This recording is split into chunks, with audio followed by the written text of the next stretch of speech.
things. There's a many different teaching strategies in music, but for today's video, we're going to learn about the Kodály method. But before we start learning about the Kodály method, we're just first know the meaning of Kodály method. Kodály method includes the use of hand signals during singing exercise to provide a visual aid for the Sophia syllabi. The height that the hands rises at while making each sign is related to the pitch with do at waist level and la at the eye level.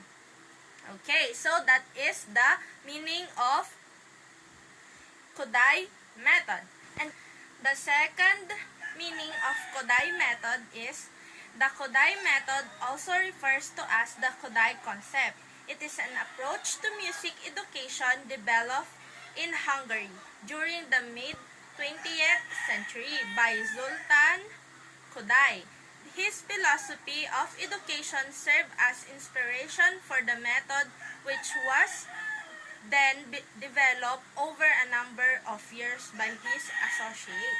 So the person that introduced Kodály method is no other than Zoltán Kodály. So that's why it called Kodály method. It was just named after him. So here are the hand signal that we're going to learn today.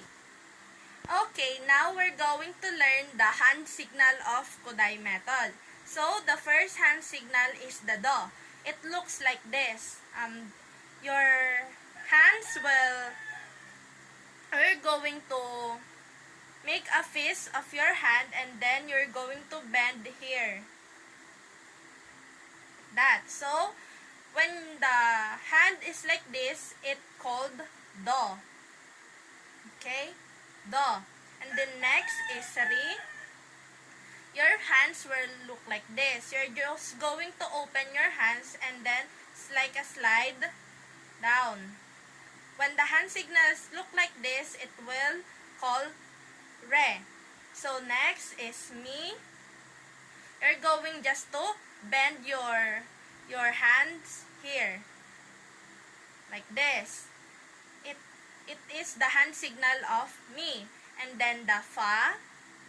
When the fa, you're going to close your hands and then point down your thumb. So it will be look like this. Fa. It is the hand signal of fa. So next is the sol. When the hand signal of sol, it will look like this. Like this. That. And then the next is the hand signal of la. You're just going to create a C shape on your hand and then put it like that. So this is the hand signal for la. Okay, next is the T. The T hand signal is like pointing up like this. It is the hand signal for T. And the next is the hand signal for do again. Okay, like this. Okay. So that is the Kodály method, hand signal.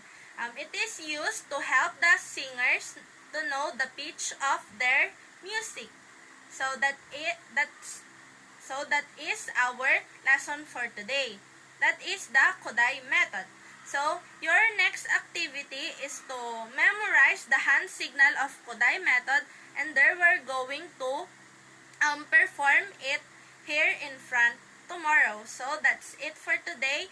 Again, I am Teacher Hannah, your teacher for today, and I hope you enjoy watching this video. And I hope you learn new things about our Kodály method.